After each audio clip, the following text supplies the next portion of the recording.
Ladies and gentlemen, Season 1 of Modern Warfare 2 is officially upon us, which means the introduction of Warzone 2, DMZ, and a whole bunch of new stuff to the game. So essentially in this video, what I'm going to be doing is going over everything that is new, and then we are going to break it down a little bit further, looking at the patch notes, what has changed, what bugs have been fixed, everything like that. And on top of that, we're going to be talking about Warzone 2 and DMZ as well. So without further ado, let's dive into everything that has changed and everything that is new within the Season 1 update. Alright, so the first thing you're going to notice when you boot up Modern Warfare 2 is the Call of Duty HQ has changed. You can see Season 1 up in the top left, and there are many more options. Essentially, when you go down to games, you have Modern Warfare 2, which would be multiplayer, you have DMZ, and then you have Battle Royale. We are going to start out with multiplayer here.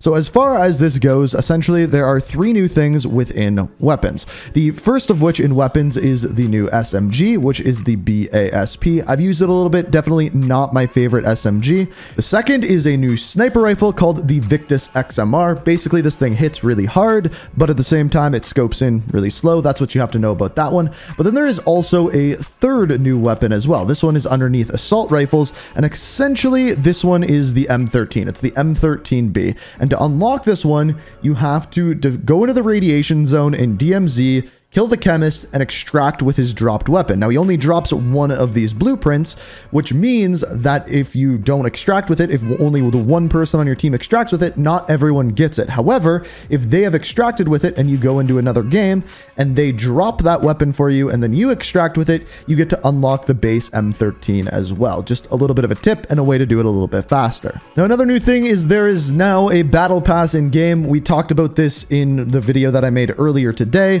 Essentially, we talked about everything that is in here, how it works. So if you have any questions about that, it'll be linked down below. There's also a new tab for customization. This one, you can choose different loading screens, which I actually think is pretty cool. It's a little bit strange that you have to pay for loading screens if you buy bundles and stuff, but hey, it looks cool. They're new. Also, calling cards, you can now see challenges and things like that. Emblems are in a similar way. And then your vehicle skins, we've already talked about that before. There's also a whole bunch of new store bundles and things like this. This was to be expected. We knew this was coming, and it is now in the game. Now, one thing a lot of you may not know about is there's also a tab for your stats. So essentially, this is your barracks, and as you can see, I don't have a very good kill death. I've been playing way too much invasion, going for leveling up weapons and things like that, but they are really, really in-depth. You can go through individual weapons, see your headshot percentage, things like that. But yeah, it's a pretty cool new system. It's strange that it wasn't there at first, but it is now. Apparently, I really need to raise my kill death ratio now. The other new thing in multiplayer is Shoot House. So this was the map from Modern Warfare 2019. I've played a few games on it, and I have to say, it plays similarly. There are definitely some bugs on it, like invisible walls you can't shoot through, which makes players seem invincible.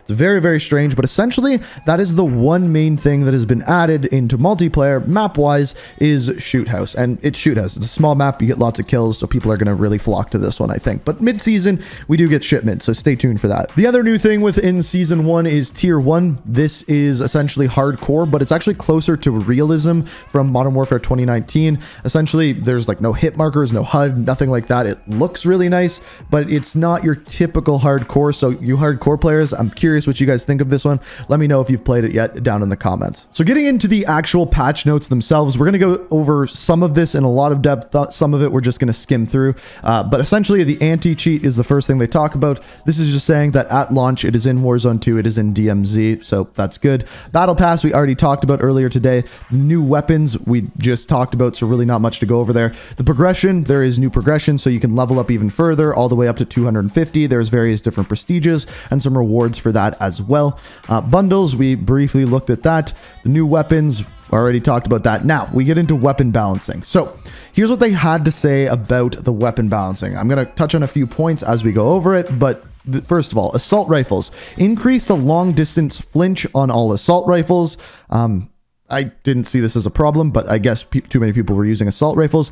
For the Kastov 545, ADS speed increase, so faster ADS, and improved Iron Sight's ADS sight picture, so better ADS all around. The Kastov 74U, the ADS speed was decreased, so that is a nerf, and the hip spread is increased, so larger hip spread, that means it's harder to fire from the hip. M4 hip spread reduction, so a buff there. The M16 got a lot. Rate of fire increase, hip spread reduction, recoil recenter speed increased, shot grouping improvement, increased ADS movement speed, increased strafing movement speed, semi-auto recoil reduction, and semi-auto damage reduction. Now, all of that is a buff except this last one, I believe, semi-auto damage reduction. So when you're firing at semi-auto, it deals less damage now. But overall, a good thing for the M16, probably the worst weapon in the game. For the STB-556, close range damage reduction, so that's a nerf, and reduced sprint to fire speed, again, another nerf. Moving into battle rifles, the FTAC Recon, ADS speed improvement, 5-round magazine speed and handling improvement, increased flinch caused by bullets, so if someone's shooting at you, it's going to be harder to shoot, and hip spread decrease. So almost all buffs except for the flinch there. The SO14, increased hip fire when full auto. I don't know like what they mean by hip fire. I'm assuming the spread is bigger. Handguns, increase close range flinch on all handguns, so a nerf all around for handguns. Light machine guns, increase to long distance flinch. LMGs were really, really good. This is something I really want to try out in Warzone, and we will talk about Warzone in a minute. But for now, that's interesting. Marksman rifles, the SAB-50, minor increase to flinch when hit, so a little bit more flinch, and the SPR-208, increased flinch when hit as well. Shotguns, increase close range flinch on all shotguns. You're going to see some damage reductions as well here in a second. The Lockwood 300 damage reduction, range reduction. Bryson 800 close range damage increase. So that's actually a buff to that one. And hip spread increase. So I think they mean the size of the hip spread, so it's harder to hit shots, but I'm not 100% sure. A little bit confusing there. Submachine guns, increase to long distance flinch on all submachine guns. So more flinch. They've added more flinch on basically all weapons. FFS Hurricane, ADS move speed increased. Increased headshot damage and increased far damage range. So huge buff for the Hurricane. The miniback, movement speed decreased, damage range decreased, ADS speed decreased, and hip spread increased. So all nerfs for that weapon. It was one of my personal favorites. It was really good. It's going to be a little bit worse now. The PDSW 528, movement speed increased, damage range increased, ADS speed increased, hip spread increased. Again, I think that's a nerf, but I could be wrong there. And adding flashlight attachments and these lasers. This was my least favorite SMG, so it's getting some big buffs. And the Val 46 damage range increased as well. Finally, we have sniper rifles. The Signal 50 fixed attributes on the Signal 50 barrels. It doesn't say what they fixed, but hey, they fixed them. Then we get into bug fixes. So as far as bug fixes go, the things that you need to know here, the major one that you probably have seen is the drop shot exploit. You could almost shoot people instantly on drop shotting in a certain way. Bipod, I didn't know they were broken, but hey, now they're fixed. And incendiary damage to not flinch players. So before, if you got hit by incendiary ammo, you'd kind of flinch every time you took damage. Now that is not the case. As far as operators go, we have Zeus. We're going to be talking about him a little bit more tomorrow. There's some vehicle updates we don't need to go into too much. They then say that Shoot House was added into the game, pretty straightforward. Then they fixed some bugs specifically on the battle maps, on the core maps. Modes, they added the tier 1, we already talked about that. Spec Ops, we didn't actually show you that, but there is a new mission called High Ground within Spec Ops. After this, kill streaks, cluster mines now stick to all vehicles, and ally deaths no longer give the player assist points while the counter UAV is active. I didn't actually know that was a thing. They worked on a bunch of UI stuff. There is still a lot of UI bugs. That's something to talk about for a future day. The CDL Mosh Pit playlist, this isn't ranked play, but there is a CDL playlist with CDL rules and things are banned, things like that. So if you're into ranked play, this is basically your way to warm up for it. Then we get into Warzone and DMZ, and I actually want to hop into those and talk about those a little bit. All right, so starting off with DMZ, I haven't played too much. I've in fact only played one game, and essentially what I've noticed through this is most of it is based around missions. So these are your missions, and you can see here to unlock various different missions, you have to complete other missions. So I have 2 more missions left underneath Make Contact here, which is use your TAC map and ping a contract phone and find a contract phone and download the intel. Once I complete those, we unlock the 3 stronghold missions, which the definition for those is acquire a stronghold keycard, clear a stronghold of enemy combatants, and extract the White Lotus intel found from the stronghold guards. Now, once you get that intel, you unlock the White Lotus contracts.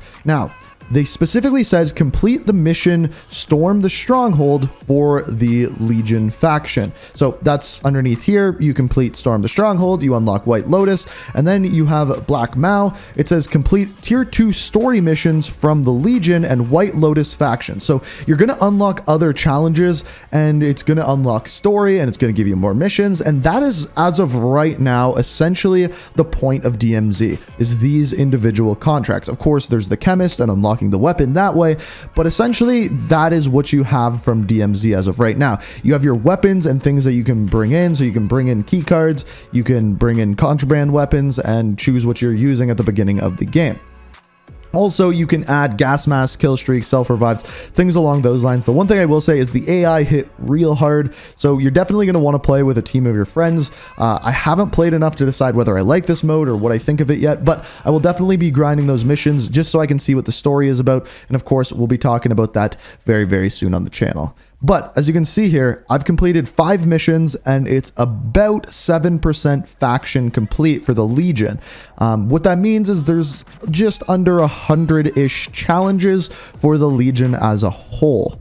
Now, going into Warzone. So as far as Warzone goes, you're going to have to reset your operator. If you set it in multiplayer, you have to reset it in here. Also, a couple of your other settings, my button layout reset, things along those lines before you hop in, just so you guys know.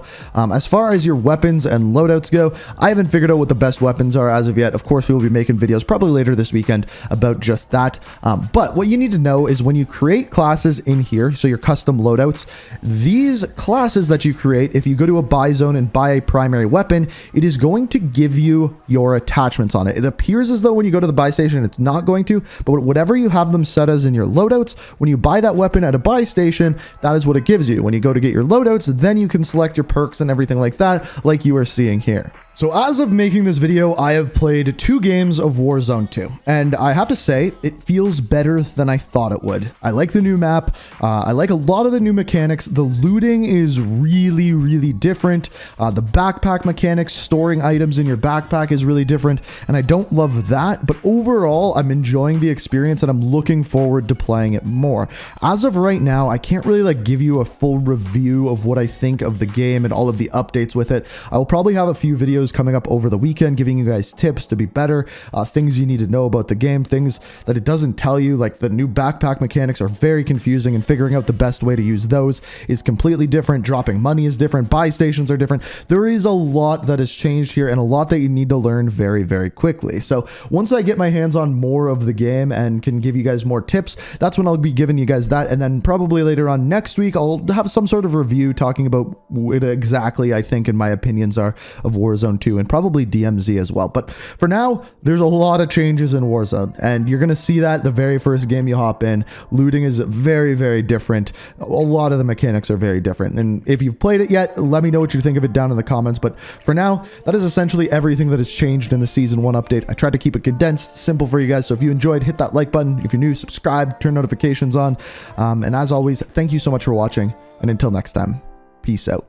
We are